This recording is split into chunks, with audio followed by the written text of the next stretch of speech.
Radio Lohgarh 'ਤੇ ਆਪ ਸਭ ਦਾ ਸਵਾਗਤ ਹੈ। ਮੈਂ ਵਰਪਾਲ ਸਿੰਘ ਅਤੇ ਮੇਰੇ ਨਾਲ ਨੇ ਵੀਰ ਗੁਰਪ੍ਰੀਤ ਸਿੰਘ। ਸਾਡੇ ਦੋਹਾਂ ਵੱਲੋਂ ਵਾਹਿਗੁਰੂ ਜੀ ਕਾ ਖਾਲਸਾ ਵਾਹਿਗੁਰੂ ਜੀ ਕੀ ਫਤਿਹ। ਆਪਾਂ ਪਹਿਲਾਂ ਵੀ ਕੁਝ ਕਿਤਾਬਾਂ ਜਿਹੜੀਆਂ ਨੇ ਵੀ ਉਹਨਾਂ ਨੂੰ ਲੜੀਵਾਰ ਜਿਹੜਾ ਆ ਵੀ ਉਹ ਕੁਛ ਉਹਨਾਂ ਦੇ ਹਿੱਸੇ ਜਿਹੜੇ ਨੇ ਵੀ ਉਹ ਪੜ੍ਹੇ ਨੇ ਅਤੇ ਉਹਨਾਂ ਦੇ ਉੱਤੇ ਵਿਚਾਰ ਵੀ ਪੇਸ਼ ਕੀਤੇ ਨੇ ਵੀ ਤਾਂ ਕਿ ਵੀ ਉਹ ਕਿਤਾਬਾਂ ਜਦੋਂ ਲਿਖੀਆਂ ਗਈਆਂ ਅਤੇ ਉਸ ਵੇਲੇ ਦੇ ਜਿਹੜੇ ਵਿਚਾਰ ਸੀਗੇ ਤਾਂ ਉਹਨਾਂ ਨੂੰ ਅੱਜ ਦਾ ਜਿਹੜਾ ਹੈਗਾ ਆ ਕੌਨਟੈਕਸਟ ਵੀ ਉਹਦੇ ਨਾਲ ਜੋੜ ਕੇ ਅਤੇ ਜਿਹੜੇ ਤੱਥ ਨੇ ਵੀ ਉਹਨਾਂ ਨੂੰ ਸਮਝਿਆ ਜਾਵੇ। ਅਤੇ ਅੱਜ ਜਿਹੜੇ ਹਮਲੇ ਗੁਰੂ ਗ੍ਰੰਥ ਸਾਹਿਬ ਦੇ ਉੱਤੇ ਹੋ ਰਹੇ ਨੇ, ਗੁਰੂ ਸਾਹਿਬ ਦੇ ਜਿਹੜਾ ਸਤਿਕਾਰ ਆ ਵੀ ਉਹਨੂੰ ਘਟਾਉਣ ਦੀਆਂ ਜਿਹੜੀਆਂ ਕੁਝੀਆਂ ਕੋਸ਼ਿਸ਼ਾਂ ਨੇ ਉਹ ਕੀਤੀਆਂ ਜਾ ਰਹੀਆਂ ਨੇ ਜੀ। ਵੀ ਉਹਦੇ ਬਾਰੇ ਵੀ ਜਿਹੜਾ ਵੀ ਗੁਰਪ੍ਰੀਤ ਸਿੰਘ ਹੋਣਾ ਦੀ ਕੋਲ ਕਿਤਾਬ ਆ ਆਦਿ ਬੀੜ ਬਾਰੇ ਪ੍ਰੋਫੈਸਰ ਸਾਹਿਬ ਸਿੰਘ ਉਹਨਾਂ ਦੀ ਲਿਖੀ ਹੋਈ ਜੀ, ਵੀ ਉਹ ਵਿਚਾਰ ਇਹਨਾਂ ਦਾ ਬਣਿਆ ਵੀ ਆਪਾਂ ਪੜ੍ਹੀਏ ਅਤੇ ਬਹੁਤ ਵਧੀਆ ਆ, ਕਿਉਂਕਿ ਇਹ ਕਿਤਾਬਾਂ ਜਿਹੜੀਆਂ ਨੇ ਖਾਸ ਤੌਰ 'ਤੇ ਵੀ ਪ੍ਰੋਫੈਸਰ ਸਾਹਿਬ ਸਿੰਘ ਉਹਨਾਂ ਦੀ ਜਿਹੜੀ ਇਹ ਕਿਤਾਬ ਆ ਜਾਂ ਸਰਦਾਰ ਦਲਜੀਤ ਸਿੰਘ ਉਹਨਾਂ ਦੀ ਆ ਓਥੈਂਟਿਸਿਟੀ ਆਫ ਕਰਤਾਰਪੁਰੀ ਬੀੜ, ਅਤੇ ਉਹੋ ਜਿਹੀਆਂ ਜਿਹੜੀਆਂ ਕਿਤਾਬਾਂ ਨੇ ਵੀ ਉਹ ਪੜ੍ਹਨੀਆਂ ਬਹੁਤ ਜ਼ਰੂਰੀ ਨੇ ਵੀ ਤਾਂ ਕਿ ਵੀ ਸਾਨੂੰ ਸਮਝ ਲੱਗ ਸਕੇ ਵੀ ਜਦੋਂ ਅਸੀਂ ਕਹਿੰਦੇ ਹਾਂ ਵੀ ਸਿਰਫ ਸਿੱਖ ਧਰਮ ਹੀ ਅਜਿਹਾ ਧਰਮ ਆ ਵੀ ਜਿਹਦੇ ਕੋਲ ਆਪਣਾ ਜਿਹੜਾ ਸਕ੍ਰਿਪਚਰ ਆ ਉਹ ਜਿਹਨੇ ਲਿਖਿਆ ਆ ਉਹਦੇ ਕੋਲੋਂ ਹੀ ਸਾਡੇ ਤੱਕ ਪਹੁੰਚਿਆ। ਨਹੀਂ ਤਾਂ ਭਾਵੇਂ ਬਾਈਬਲ ਲੈ ਲਓ, ਭਾਵੇਂ ਕੁਰਾਨ ਲੈ ਲਓ, ਭਾਵੇਂ ਦੂਸਰੀਆਂ ਜਿਹੜੀਆਂ ਹਿੰਦੂਆਂ ਦੇ ਵੇਦ ਗ੍ਰੰਥ ਨੇ ਉਹ ਲੈ ਲਓ, ਉਹ ਕੋਈ ਵੀ ਆਪਣੇ ਅਸਲ ਰੂਪ ਦੇ ਵਿੱਚ ਨਹੀਂ ਹੈਗਾ। ਨਾ ਉਹ ਜਿਨ੍ਹਾਂ ਦੇ ਵਿਚਾਰ ਉਹ ਕਲੇਮ ਕਰਦੇ ਨੇ ਵੀ ਅਸੀਂ ਇਹਦੇ ਵਿੱਚ ਲਿਖੇ ਨੇ, ਉਹ ਉਹਨਾਂ ਤੋਂ ਕਈ ਦਹਾਕੇ ਵੀ ਨਹੀਂ ਸੈਂਕੜਿਆਂ ਸਾਲਾਂ ਬਾਅਦ ਜਿਹੜੇ ਆ ਵੀ ਉਹ ਲਿਖੇ ਗਏ। ਜਿਹੜੇ ਹਿੰਦੂਆਂ ਦੇ ਗ੍ਰੰਥ ਨੇ ਵੀ ਉਹ ਤਾਂ ਤਕਰੀਬਨ ਕਹਿ ਲਓ ਵੀ ਹਰੇਕ ਗ੍ਰੰਥ ਜਿਹੜਾ ਆ ਵੀ ਉਹ ਸਾਬਤ ਹੋ ਚੁੱਕਿਆ ਆ ਵੀ ਇਹਦੇ ਵਿੱਚ ਕੋਈ ਇੱਕ ਜਿਹੜੀ ਚੀਜ਼ ਆ ਵੀ ਉਹ 100 ਸਾਲ ਪਹਿਲਾਂ ਲਈ ਐਡ ਕਰ ਦਿੱਤੀ ਗਈ, ਕੋਈ 200 ਸਾਲ ਪਹਿਲਾਂ ਐਡ ਹੋਈ ਆ ਵੀ ਮਤਲਬ ਉਹਦਾ ਤਾਂ ਅਸਲ ਰੂਪ ਜਿਹੜਾ ਆ ਵੀ ਉਹ ਲੱਭਣਾ ਹੀ ਬਹੁਤ ਔਖਾ ਹੋ ਜਾਂਦਾ ਜੀ। ਸੋ ਉਹਦੇ ਬਾਰੇ ਹੁਣ ਜਦੋਂ ਆਪਾਂ ਫਿਰ ਜਿਹੜੀ ਕਿਤਾਬ ਪੜ੍ਹਨੀ ਆ ਪ੍ਰੋਫੈਸਰ ਸਾਹਿਬ ਸਿੰਘ ਉਹਨਾਂ ਦੀ ਆਦਿ ਬੀੜ ਬਾਰੇ, ਅਤੇ ਉਹਦੇ ਵਿੱਚੋਂ ਆਪਾਂ ਵੀ ਜਿਹੜੇ ਤੱਥ ਲੈਣੇ ਆ ਅਤੇ ਹੋਰ ਸਾਰੀ ਜਿਹੜੀ ਜਾਣਕਾਰੀ ਲੈਣੀ ਆ ਵੀ ਉਹਨੇ ਕਮ ਸੇ ਕਮ ਵੀ ਇੰਨਾ ਕੁ ਜ਼ਰੂਰ ਅਸੀਂ ਆਸ ਕਰਦੇ ਹਾਂ ਵੀ ਜਿਹੜੀ ਅੱਜ ਦੀ ਜਨਰੇਸ਼ਨ ਆ ਜੀ ਉਹਨੂੰ ਇਹ ਜਿਹੜੇ ਕੁਛ ਬੇਸਿਕ ਨੁਕਤੇ ਨੇ, ਮੁੱਢਲੇ ਨੁਕਤੇ ਜਿਹੜੇ ਆ ਵੀ ਉਹਨਾਂ ਦੀ ਜਾਣਕਾਰੀ ਜਿਹੜੀ ਆ ਵੀ ਸਾਡੀ ਕੌਮ ਦੇ ਸਕ੍ਰਿਪਚਰ ਬਾਰੇ, ਗੁਰੂ ਗ੍ਰੰਥ ਸਾਹਿਬ ਬਾਰੇ ਉਹ ਜ਼ਰੂਰ ਪਹੁੰਚਾ ਦਊਗੀ। ਅਤੇ ਜਿਹੜੇ ਇਹਨਾਂ ਦੇ ਗੁਰੂ ਦੋਖੀਆਂ ਦੇ ਅਤੇ ਸਿੱਖ ਕੌਮ ਦੇ ਦੋਖੀਆਂ ਦੇ ਹਮਲੇ ਨੇ ਵੀ ਉਹਨਾਂ ਦੀ ਧਾਰ ਜਿਹੜੀ ਆ ਵੀ ਉਹ ਜ਼ਰੂਰ ਖੁੰਡੀ ਕਰੂਗੀ। ਸੋ ਇਸ ਕਰਕੇ ਵੀ ਇਹ ਜਿਹੜੀ ਕਿਤਾਬ ਆ ਵੀ ਉਹ ਆਪਾਂ ਸ਼ੁਰੂ ਕਰ ਰਹੇ ਹਾਂ ਜੀ। ਅਤੇ ਵੀ ਗੁਰਪ੍ਰੀਤ ਸਿੰਘ ਜੀ ਤੁਸੀਂ ਸ਼ੁਰੂ ਪੜ੍ਹਨੀ ਜੀ। ਕਿਤਾਬ ਦੇ ਸ਼ੁਰੂਆਤ ਦੇ ਵਿੱਚ ਵੀਰ ਜੀ ਉਹਨਾਂ ਨੇ ਭੂਮਿਕਾ ਦਿੱਤੀ ਹੈ ਜਿਸ ਦੇ ਵਿੱਚ ਉਹਨਾਂ ਨੇ ਸਿਰਲੇਖ ਦਿੱਤਾ ਹੈ ਕਿ ਆਦਿ ਬੀੜ ਬਾਰੇ ਪੁਸਤਕ ਕਿਉਂ ਲਿਖਣੀ ਪਈ ਕੁਐਸਚਨ ਮਾਰਕ। ਰਾਈਟ। ਫਿਰ ਉਹ ਅੱਗੇ ਲਿਖਦੇ ਹਨ ਕਿ ਇੱਕ ਦਿਨ ਖਾਲਸਾ ਕਾਲਜ ਦੇ ਸਟਾਫ ਰੂਮ ਦੇ ਸਾਹਮਣੇ ਬਰਾਂਡੇ ਵਿੱਚ ਬੈਠਿਆਂ ਇੱਕ ਪ੍ਰੋਫੈਸਰ ਸਾਹਿਬ ਨੇ ਮੈਨੂੰ ਕਿਹਾ, ਮੈਂ ਪੁਸਤਕ ਕੁਝ ਹੋਰ ਧਾਰਮਿਕ ਲੇਖ ਦੇ ਪਹਿਲੇ 3 ਲੇਖ ਪੜ੍ਹੇ ਹਨ। ਉਹਨਾਂ ਤੋਂ ਵੱਧ ਇਹੀ ਨਿਸ਼ਚਾ ਬਣ ਸਕਦਾ ਹੈ ਕਿ ਗੁਰੂ ਅਮਰਦਾਸ ਜੀ ਦੇ ਕੋਲ ਗੁਰੂ ਨਾਨਕ ਸਾਹਿਬ ਜੀ ਦੀ ਥੋੜ੍ਹੀ ਕੁ ਬਾਣੀ ਮੌਜੂਦ ਸੀ। ਇਹ ਨਹੀਂ ਮੰਨਿਆ ਜਾ ਸਕਦਾ ਕਿ ਗੁਰੂ ਨਾਨਕ ਦੇਵ ਜੀ ਦੀ ਸਾਰੀ ਹੀ ਬਾਣੀ ਗੁਰੂ ਅਮਰਦਾਸ ਜੀ ਪਾਸ ਮੌਜੂਦ ਸੀ। ਕਈ ਹੋਰ ਸੱਜਣ ਵੀ ਮੇਰੇ ਉਹ 3 ਲੇਖ ਪੜ੍ਹ ਕੇ ਇਸੇ ਹੀ ਖਿਆਲ ਦੇ ਬਣ ਸਕਦੇ ਸਨ। ਉਹਨਾਂ ਨੂੰ ਵੀ ਇਹੀ ਨਿਸ਼ਚਾ ਹੋ ਸਕਦਾ ਸੀ ਕਿ ਸਾਰੀ ਹੀ ਬਾਣੀ ਗੁਰੂ ਅਰਜਨ ਸਾਹਿਬ ਨੇ ਇਕੱਠੀ ਕੀਤੀ ਸੀ। ਸੋ ਇਸ ਗੁੰਝਲ ਨੂੰ ਹੱਲ ਕਰਨ ਵਾਸਤੇ ਮੈਂ ਸੰਨ 1949 ਵਿੱਚ ਗੁਰੂ ਨਾਨਕ ਦੇਵ ਜੀ ਦੇ ਅਤੇ ਗੁਰੂ ਅਮਰਦਾਸ ਜੀ ਦੀ ਸਾਰੀ ਹੀ ਬਾਣੀ ਦਾ ਟਾਕਰਾ ਕਰਕੇ ਇਹ ਕਿਤਾਬ ਆਦਿ ਬੀੜ ਬਾਰੇ ਲਿਖੀ। ਰਾਈਟ। ਹੁਣ ਇਹਦੇ ਵਿੱਚ ਵੀ ਜਿਹੜਾ ਇੱਕ ਬੇਸਿਕ ਨੁਕਤਾ ਨਿਕਲਦਾ ਆ ਉਹ ਇਹ ਆ ਵੀ ਪ੍ਰੋਫੈਸਰ ਸਾਹਿਬ ਸਿੰਘ ਜਦੋਂ ਸਟੀਕ ਉਹਨਾਂ ਨੇ ਕਰਨਾ ਸ਼ੁਰੂ ਕੀਤਾ ਜੀ ਗੁਰੂ ਗ੍ਰੰਥ ਸਾਹਿਬ ਦੀ ਬਾਣੀ ਦਾ, ਅਤੇ ਉਹ ਹੌਲੀ ਹੌਲੀ ਕਰਕੇ ਜਿੱਦਾਂ ਜਿੱਦਾਂ ਉਹ ਬਾਣੀ ਨੂੰ ਪੜ੍ਹੀ ਗਏ ਅਤੇ ਉਹਦਾ ਜਿਹੜਾ ਸ਼ਬਦਾਵਲੀ ਆ ਅਤੇ ਹੋਰ ਸਾਰਾ ਜਿਹੜੇ ਉਹਦੇ ਕਹਿ ਲਓ ਵੀ ਕਰਤੇ ਸੀਗੇ ਵੀ ਮੱਲਾ ਪਹਿਲਾ, ਮੱਲਾ ਦੂਜਾ, ਮੱਲਾ ਤੀਜਾ, ਭਗਤ ਜਨ, ਉਹ ਸਾਰਿਆਂ ਦੀ ਜਿਹੜੇ ਆ ਵੀ ਉਹ ਆਪਸ ਦੇ ਵਿੱਚ ਜਦੋਂ ਮੇਲਦੇ ਰਹੇ ਆ ਅਤੇ ਇੱਕ ਨੁਕਤਾ ਜਿਹੜਾ ਆ ਵੀ ਉਹ ਉਹਨਾਂ ਲਈ ਕਲੀਅਰ ਹੋ ਗਿਆ ਭਈ ਗੁਰੂ ਅਮਰਦਾਸ ਜੀ ਆਹ ਜਿਹੜਾ ਸ਼ਬਦ ਆ ਵੀ ਇਹ ਲਿਖ ਨਹੀਂ ਸੀ ਸਕਦੇ ਭਈ ਜੇ ਉਹਨਾਂ ਦੇ ਕੋਲੇ ਗੁਰੂ ਨਾਨਕ ਪਾਤਸ਼ਾਹ ਦਾ ਆਹ ਸ਼ਬਦ ਨਾ ਹੁੰਦਾ। ਸੋ ਉੱਥੋਂ ਮਤਲਬ ਵੀ ਇਹ ਜਿਹੜਾ ਸਾਰਾ ਆ ਵੀ ਉਹ ਸਿਸਟਮ ਇੱਕ ਬਣਨ ਲੱਗ ਪਿਆ ਵੀ ਭਾਈ ਪਹਿਲੇ ਗੁਰੂ ਕੋਲੋਂ ਜਿਹੜਾ ਮੌਜੂਦਾ ਗੁਰੂ ਸੀਗਾ ਉਹਦੇ ਕੋਲੇ ਪਹਿਲੇ ਗੁਰੂਆਂ ਦੀ ਬਾਣੀ ਸੀਗੀ ਜੀ। ਤੇ ਇਦਾਂ ਹੀ ਜਦੋਂ ਉਹਨਾਂ ਨੇ ਭਗਤਾਂ ਦੀ ਬਾਣੀ ਦੇ ਉੱਤੇ ਜਿਹੜੇ ਆ ਵੀ ਉਹ ਸ਼ਲੋਕ ਜਾਂ ਸ਼ਬਦ ਲਿਖੇ ਆ, ਹਾਂਜੀ, ਤੇ ਉੱਥੋਂ ਇਹ ਸਾਬਤ ਹੋ ਗਿਆ ਵੀ ਜਿਹੜੇ ਭਗਤਾਂ ਦੀ ਬਾਣੀ ਸੀ ਉਹ ਵੀ ਗੁਰੂ ਪਾਤਸ਼ਾਹ ਦੇ ਕੋਲੇ ਸੀਗੀ। ਜਦ ਕਿ ਇੱਕ ਜਿਹੜੀ ਬਾਹਮਣੀ ਮਨੌਤ ਆ ਉਹ ਇਹ ਘੜ ਕੇ ਸਾਡੇ ਵਿੱਚ ਛੱਡ ਦਿੱਤੀ ਗਈ ਸੀਗੀ ਭਾਈ ਜੀ ਅਖੇ ਵੀ ਪੰਜਵੇਂ ਪਾਤਸ਼ਾਹ ਨੇ ਜਦੋਂ ਗੁਰੂ ਗ੍ਰੰਥ ਸਾਹਿਬ ਦਾ ਸੰਕਲਨ ਕੀਤਾ ਆ ਵੀ ਉਸ ਵੇਲੇ ਅਖੇ ਜੀ ਵੀ ਸਾਰੀ ਬਾਣੀ ਇਕੱਠੀ ਕੀਤੀ ਜੀ। ਹੁਣ ਇਹਦੀ ਜਿਹੜੀ ਕਮਜ਼ੋਰੀ ਆ ਇਸ ਮਨੌਤ ਦੀ, ਜਿਹਨੂੰ ਸਾਡੇ ਵਿੱਚੋਂ ਬਹੁਤ ਜਿਹੜੇ ਆ ਵੀ ਉਹ ਮੰਨ ਕੇ ਉੱਦਾਂ ਹੀ ਸੱਚ ਮੰਨ ਕੇ ਤੇ ਅਖੇ ਵੀ ਉਹ ਕਹਿ ਲਓ ਵੀ ਸੱਚ ਮੰਨ ਕੇ ਤੇ ਆਪਣਾ ਜਿਹੜਾ ਵਿਊ ਗੁਰੂ ਗ੍ਰੰਥ ਸਾਹਿਬ ਬਾਰੇ ਉਹ ਬਣਾ ਕੇ ਬਹਿ ਗਏ ਸੀ ਜੀ। ਤੇ ਉਹ ਇਸੇ ਗੱਲ ਤੋਂ ਹੀ ਜਿਹੜਾ ਆ ਵੀ ਉਹ ਪਤਾ ਲੱਗ ਜਾਣਾ ਵੀ ਜੇ ਤੁਸੀਂ ਥੋੜਾ ਜਿਹਾ ਵਿਚਾਰ ਕਰੋ ਵੀ ਜਦੋਂ ਗੁਰੂ ਨਾਨਕ ਪਾਤਸ਼ਾਹ ਨੇ ਗੁਰੂ ਅੰਗਦ ਪਾਤਸ਼ਾਹ ਨੂੰ ਜਾਂ ਭਾਈ ਲਹਿਣੇ ਨੂੰ ਗੁਰਿਆਈ ਦਿੱਤੀ ਆ, ਬਿਲਕੁਲ ਉਸ ਵੇਲੇ ਗੁਰਿਆਈ ਦੇ ਵਿੱਚ ਕੀ ਦਿੱਤਾ? ਕਿਉਂਕਿ ਸ਼ਹਿਰ ਜਿਹੜਾ ਕਰਤਾਰਪੁਰ ਵਸਾਇਆ ਸੀ ਵੀ ਉਹ ਤੇ ਸ੍ਰੀ ਚੰਦ ਦੇ ਕੋਲੇ ਤੇ ਲਖਮੀ ਦਾਸ ਦੇ ਕੋਲੇ ਚਲ ਗਿਆ। ਬਿਲਕੁਲ ਜੀ। ਗੁਰੂ ਅੰਗਦ ਪਾਤਸ਼ਾਹ ਤੇ ਖਡੂਰ ਸਾਹਿਬ ਜਾ ਕੇ ਬਿਰਾਜਮਾਨ ਹੋ ਗਏ। ਬਿਲਕੁਲ। ਤੇ ਜਦੋਂ ਗੁਰੂ ਨਾਨਕ ਪਾਤਸ਼ਾਹ ਜੋਤੀ ਜੋਤ ਸਮਾਏ ਫਿਰ ਗੁਰਿਆਈ ਦੇ ਵਿੱਚ ਕੀ ਮਿਲਿਆ? ਬਿਲਕੁਲ ਜੀ। ਇਦਾਂ ਹੀ ਜਦੋਂ ਦੂਜੇ ਪਾਤਸ਼ਾਹ ਨੇ ਤੀਜੇ ਪਾਤਸ਼ਾਹ ਨੂੰ ਗੁਰਿਆਈ ਦਿੱਤੀ ਆ ਤੇ ਜਿਹੜੀ ਉਹਨਾਂ ਦੀ ਜਦਾਦ ਸੀਗੀ ਉਹ ਤੇ ਦਾਸੂ ਦਾਤੂ ਕੋਲੇ ਚਲ ਗਈ। ਬਿਲਕੁਲ। ਤੀਜੇ ਪਾਤਸ਼ਾਹ ਨੂੰ ਉਹਨਾਂ ਨੇ ਕੀ ਦਿੱਤਾ? ਸਹੀ ਗੱਲ ਹੈ। ਸੋ ਤੀਜੇ ਪਾਤਸ਼ਾਹ ਨੇ ਜਦੋਂ ਚੌਥੇ ਪਾਤਸ਼ਾਹ ਨੂੰ ਗੁਰਿਆਈ ਦਿੱਤੀ ਆ ਤੇ ਚੌਥੇ ਪਾਤਸ਼ਾਹ ਤੇ ਜਾ ਕੇ ਵਿਰਾਜਮਾਨ ਹੋਏ ਨੇ ਅੰਮ੍ਰਿਤਸਰ ਦੇ ਵਿੱਚ। ਬਿਲਕੁਲ। ਸੋ ਉਹ ਸਾਰੀਆਂ ਜਿਹੜੀਆਂ ਚੀਜ਼ਾਂ ਨੇ ਵੀ ਉਹ ਇਹੀ ਇੰਡੀਕੇਟ ਕਰਦੀਆਂ ਵੀ ਗੁਰਿਆਈ ਦੇ ਵਿੱਚ ਸਵਾਏ ਬਾਣੀ ਤੋਂ ਜੀ ਹੋਰ ਕੁਝ ਨਹੀਂ ਦਿੱਤਾ ਜਾ ਰਿਹਾ, ਕੋਈ ਜ਼ਮੀਨੀ ਜਾਇਦਾਦ ਜਿਹੜੀ ਆ ਵੀ ਉਹ ਨਹੀਂ ਦਿੱਤੀ ਜਾ ਰਹੀ। ਔਰ ਇਹਦੇ ਉੱਤੇ ਜਿਹੜੀ ਫਾਈਨਲ ਮੋਹਰ ਆ ਉਹ 10ਵੇਂ ਪਾਤਸ਼ਾਹ ਲਾਉਂਦੇ ਆ। ਬਿਲਕੁਲ। ਜਦੋਂ 10ਵੇਂ ਪਾਤਸ਼ਾਹ ਇਹ ਕਹਿੰਦੇ ਆ ਵੀ ਹੁਣ ਮੇਰੇ ਤੋਂ ਬਾਅਦ ਖਾਲਸਾ ਜਿਹੜਾ ਆ ਜੀ ਉਹ ਗੁਰੂ ਦੀ ਜਗ੍ਹਾ ਦੇ ਉੱਤੇ ਫੈਸਲੇ ਕਰਿਆ ਕਰੂਗਾ। ਬਿਲਕੁਲ। ਤੇ ਉਹਨਾਂ ਨੇ ਗੁਰੂ ਖਾਲਸੇ ਨੂੰ ਕੀ ਦਿੱਤਾ ਜੀ? ਗੁਰੂ ਗ੍ਰੰਥ ਸਾਹਿਬ। ਗੁਰੂ ਗ੍ਰੰਥ ਸਾਹਿਬ। ਬਿਲਕੁਲ। ਕੋਈ ਨਾ ਉਹਨਾਂ ਨੇ ਅਨੰਦਪੁਰ ਸਾਹਿਬ ਦਿੱਤਾ ਨਾ ਕੁਝ ਹੋਰ ਦਿੱਤਾ, ਸਿਰਫ ਤੇ ਸਿਰਫ ਗੁਰੂ ਗ੍ਰੰਥ ਸਾਹਿਬ ਦਿੱਤਾ। ਬਿਲਕੁਲ। ਉਹਨਾਂ ਨੇ ਕਿਹਾ ਵੀ ਸਰੀਰ ਜਿਹੜਾ ਆ ਉਹ ਖਾਲਸੇ ਦੇ ਵਿੱਚ ਤੇ ਆਤਮਾ ਜਿਹੜੀ ਆ ਉਹ ਗ੍ਰੰਥ ਦੇ ਵਿੱਚ। ਸੋ ਉਹਨਾਂ ਦਾ ਜਿਹੜਾ ਮੇਲ ਆ ਉਹ ਸਿੱਖਾਂ ਦੀ ਜਿਹੜੀ ਆ ਵੀ ਉਹ ਕਹਿ ਲਓ ਵੀ ਲੀਡ ਉਹਨਾਂ ਨੂੰ ਸਿੱਖਾਂ ਨੂੰ ਉਹ ਕਰੂਗਾ। ਸੋ ਉੱਥੋਂ ਮਤਲਬ ਵੀ ਇਹ ਸ਼ੱਕ ਹੀ ਨਹੀਂ ਰਹਿਣਾ ਚਾਹੀਦਾ ਅੱਜ ਦੇ ਜਿਹੜੇ ਜ਼ਮਾਨੇ ਦੇ ਨੌਜਵਾਨ ਸਾਡੀ ਪੀੜ੍ਹੀ ਆ ਵੀ ਜਿਹੜੇ ਭਰਮ ਭੁਲੇਖੇ ਪਾਏ ਜਾ ਰਹੇ ਆ ਜੀ। ਭਾਈ ਭਰਮ ਭੁਲੇਖੇ ਪਾਏ ਜਾਣ ਵਾਲਿਆਂ ਦੇ ਵੱਲ ਸ਼ੱਕ ਦੀ ਨਜ਼ਰ ਨਾਲ ਵੇਖੋ ਤੇ ਜਿਹੜੇ ਅਸਲ ਤੱਥ ਨੇ ਉਹਨਾਂ ਨੂੰ ਵਿਚਾਰਨੇ ਦੀ ਕੋਸ਼ਿਸ਼ ਕਰੋ ਵੀ ਤਾਂ ਕਿ ਵੀ ਤੁਹਾਨੂੰ ਐਵੇਂ ਹੀ ਕੋਈ ਜਿਹੜਾ ਠੱਗ ਬੰਦਾ ਆ ਉਹ ਹੱਕ ਕੇ ਤੇ ਖੂਹ ਦੇ ਵਿੱਚ ਸੁੱਟ ਕੇ ਤੇ ਆਪਣਾ ਜਿਹੜਾ ਆ ਵੀ ਫਾਇਦਾ ਲੈ ਕੇ ਗਾਹ ਨਾ ਜਾਵੇ। ਬਿਲਕੁਲ ਜੀ। ਤੇ ਅੱਗੇ ਉਹ ਲਿਖਦੇ ਹਨ, ਅਗਲਾ ਭੂਮਿਕਾ ਦੇ ਵਿੱਚ ਹੀ ਸਿਰਲੇਖ ਹੈ, ਇਸ ਵਿੱਚ ਕਈ ਹੋਰ ਵਿਚਾਰਾਂ ਵੀ। ਪੁਰਾਣੇ ਇਤਿਹਾਸਕਾਰ ਜਿੱਥੇ ਇਹ ਖਿਆਲ ਦੇ ਰਹੇ ਸਨ ਕਿ ਸ੍ਰੀ ਗੁਰੂ ਗ੍ਰੰਥ ਸਾਹਿਬ ਜੀ ਦੀ ਸਾਰੀ ਬਾਣੀ ਗੁਰੂ ਅਰਜਨ ਸਾਹਿਬ ਨੇ ਹੀ ਇਕੱਠੀ ਕੀਤੀ ਸੀ, ਉੱਥੇ ਇਹ ਵੀ ਲਿਖ ਰਹੇ ਸਨ ਕਿ ਆਦਿ ਬੀੜ ਦਾ ਪਹਿਲਾ ਉਤਾਰਾ ਭਾਈ ਬੰਨੋ ਨੇ 12 ਲਖਾਰੀ ਲਾ ਕੇ ਆਪਣੇ ਪਿੰਡ ਮੰਗਟ ਦੇ ਰਸਤੇ ਵਿੱਚ ਤਦੋਂ ਕਰਾਇਆ ਜਦੋਂ ਗੁਰੂ ਅਰਜਨ ਸਾਹਿਬ ਨੇ ਉਸ ਨੂੰ ਆਦਿ ਬੀੜ ਦੀ ਜਿਲਦ ਬਣਾਉਣ ਲਈ ਲਾਹੌਰ ਭੇਜਿਆ ਸੀ ਤੇ ਸਤਿਗੁਰੂ ਜੀ ਦੀ ਆਗਿਆ ਲੈ ਕੇ ਭਾਈ ਬੰਨੋ ਬੀੜ ਆਪਣੇ ਪਿੰਡ ਲੈ ਗਿਆ ਸੀ। ਪੁਰਾਣੇ ਇਤਿਹਾਸਕਾਰ ਇਹ ਵੀ ਲਿਖ ਗਏ ਹਨ ਕਿ ਭਾਈ ਬੰਨੋ ਵਾਲੀ ਬੀੜ ਵਿੱਚ ਜਿਹੜੀਆਂ ਵਾਧੂ ਨਕਲੀ ਬਾਣੀਆਂ ਮਿਲਦੀਆਂ ਹਨ ਇਹ ਵੀ ਤਦੋਂ ਹੀ ਪਾਈਆਂ ਗਈਆਂ ਸਨ, ਪਰ ਖੋਜ ਦੀ ਕਸੌਟੀ ਤੇ ਇਹ ਖਿਆਲ ਪੂਰਾ ਨਹੀਂ ਉਤਰਦਾ। ਇਸ ਉੱਤੇ ਵੀ ਖੁੱਲ੍ਹੀ ਵਿਚਾਰ ਲਿਖਣ ਦੀ ਲੋੜ ਪੈ ਗਈ। ਵਾਧੂ ਨਕਲੀ ਬਾਣੀਆਂ ਬਾਰੇ ਵੀ ਪੜਤਾਲ ਕਰਨੀ ਜ਼ਰੂਰੀ ਹੋ ਗਈ। ਇਸੇ ਸਿਲਸਿਲੇ ਵਿੱਚ ਹੀ ਭਾਈ ਬਾਲੇ ਵਾਲੀ ਜਨਮ ਸਾਖੀ ਅਤੇ ਪੁਰਾਤਨ ਜਨਮ ਸਾਖੀ ਉੱਤੇ ਵਿਚਾਰ ਕਰਨੀ ਪੈ ਗਈ। ਬਿਲਕੁਲ। ਇਹ ਜਿਹੜੀ ਹੈਗੀ ਨਾ ਭਾਈ ਬੰਨੋ ਵਾਲੀ ਜਨਮ ਸਾਖੀ ਆਪਣਾ ਬੀੜ ਹਾਂਜੀ, ਉਹਦੇ ਵਿੱਚ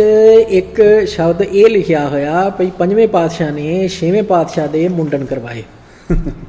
ਸੋ ਮਤਲਬ ਵੀ ਹੁਣ ਜਿਹੜਾ ਸਿੱਖ ਕੋਈ ਵੀ ਹੈਗਾ ਆ ਵਿਚਾਰਵਾਨ ਵੀ ਉਹਨੂੰ ਤੇ ਸਿੱਧਾ ਹੀ ਉੱਥੋਂ ਹੀ ਜਿਹੜਾ ਆ ਵੀ ਉਹ ਖਤਰੇ ਦੀ ਘੰਟੀ ਵੱਜਣ ਲੱਗ ਪੈਂਦੀ ਆ ਜੀ। ਭਈ ਜਿਹੜੀ ਚੀਜ਼ ਜਿਹੜੀ ਮਨੌਤ ਸਿੱਖ ਦੇ ਨੇੜੇ ਤੇੜੇ ਵੀ ਨਹੀਂ ਆਉਂਦੀ ਉਹਨੂੰ ਪੰਜਵੇਂ ਤੇ ਛੇਵੇਂ ਪਾਤਸ਼ਾਹ ਦੇ ਨਾਲ ਜੋੜ ਦੇਣਾ। ਬਿਲਕੁਲ। ਭਈ ਉਹ ਸਵਾਏ ਬਾਹਮਣੀ ਘੁਸਪੈਠ ਦੇ ਹੋਰ ਕੁਝ ਨਹੀਂ ਹੋ ਸਕਦਾ। ਸਹੀ ਗੱਲ ਹੈ। ਤੇ ਦੂਜੀ ਜਿਹੜੀ ਕਹਾਣੀ ਜੋੜੀ ਗਈ ਫਿਰ ਭਈ ਜੀ ਇਹ ਵੀ ਗੁਰੂ ਪਾਤਸ਼ਾਹ ਨੇ ਭਾਈ ਬੰਨੋ ਨੂੰ ਕਿਹਾ ਭਈ ਇਹ ਵੀ ਬੀੜ ਦੀ ਜਿਹੜੀ ਆ ਵੀ ਉਹ ਜਿਲਦ ਬਣਵਾ ਕੇ ਲਿਆਓ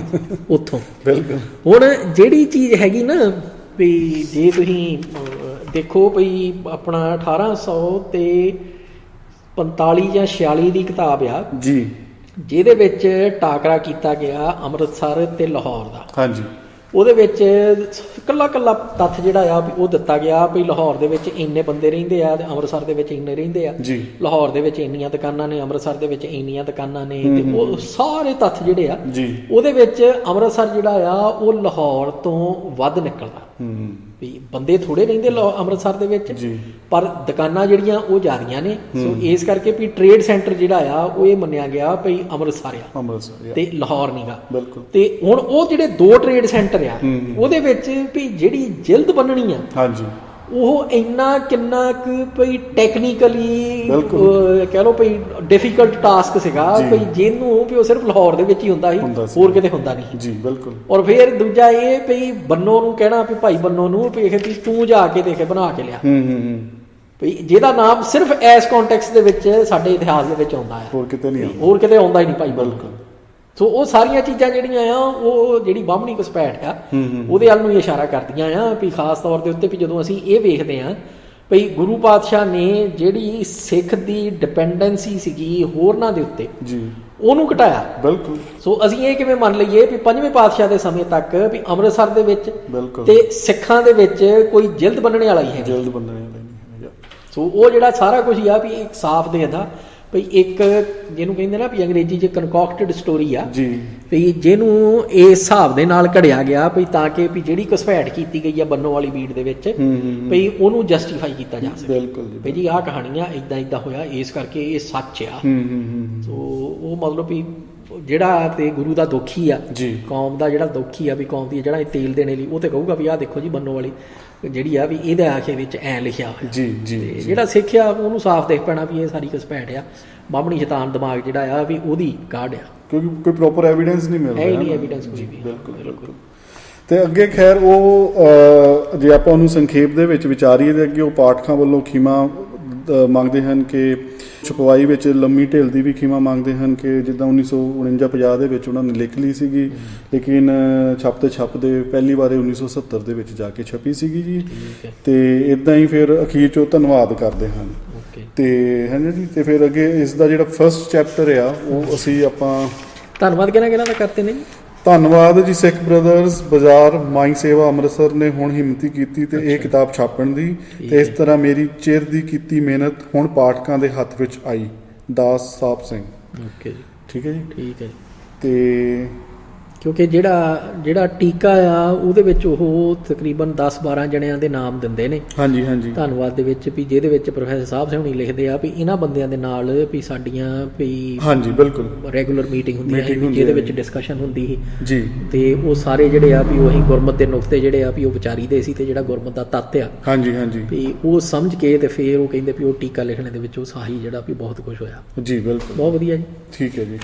ਤੇ ਅੱਗੇ ਜੀ ਜਿਹੜਾ ਇਹਨਾਂ ਦਾ ਪਹਿਲਾ ਚੈਪਟਰ ਹੈ ਆਦ ਬੀੜ ਬਾਰੇ ਹਾਂਜੀ ਉਹ ਚ ਲਿਖਦੇ ਹਨ ਸਿਰਲੇਖ ਇਦਾਂ ਹੈ ਜੀ ਗੁਰੂ ਗ੍ਰੰਥ ਸਾਹਿਬ ਜੀ ਦੀ ਬੀੜ ਦੀ ਤਿਆਰੀ ਠੀਕ ਹੈ ਅੱਗੇ ਲਿਖਦੇ ਹਨ ਕਿ ਇਸ ਲੇਖ ਦੀ ਖੋਜ ਵਾਸਤੇ ਸਾਨੂੰ ਹੇਠ ਲਿਖੇ ਪੁਰਾਣੇ ਇਤਿਹਾਸ ਦਾ ਸਹਾਰਾ ਲੈਣਾ ਪਵੇਗਾ ਰਾਈਟ ਨੰਬਰ 1 ਤੇ ਗੁਰਪ੍ਰਤਾਪ ਸੂਰਜ ਕਿਰਤ ਕਵੀ ਸੰਤੋਖ ਸਿੰਘ ਜੀ ਠੀਕ ਹੈ ਨੰਬਰ 2 ਗੁਰਬਿਲਾਸ 6ਵੀਂ ਪਾਤਸ਼ਾਹੀ ਤੇ ਨੰਬਰ 3 ਤਵਾਰੀਖ ਗੁਰੂ ਖਾਲਸਾ ਕ੍ਰਿਤ ਗਿਆਨੀ ਗਿਆਨ ਸਿੰਘ ਜੀ ਤੇ ਅੱਗੇ ਉਹ ਲਿਖਦੇ ਹਨ ਕਿ ਪਹਿਲੀਆਂ 2 ਪੁਸਤਕਾਂ ਕਵਿਤਾ ਵਿੱਚ ਹਨ ਤੇ ਤੀਜੀ ਵਾਰਤਕ ਵਿੱਚ ਹੈ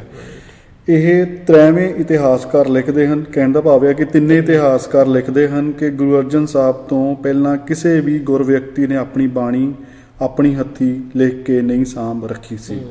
ਸਾਰੀ ਬਾਣੀ ਇੱਕੋ ਥਾਂ ਇਕੱਠੀ ਕਰਨ ਦਾ ਖਿਆਲ ਪਹਿਲ ਗੁਰੂ ਅਰਜਨ ਸਾਹਿਬ ਨੂੰ ਹੀ ਆਇਆ ਸੀ ਉਹ ਥਾਂ ਸਿੱਖਾਂ ਨੂੰ ਹੁਕਮਨਾਮੇ ਭੇਜੇ ਕਿ ਜਿਸ ਸਿੱਖ ਪਾਸ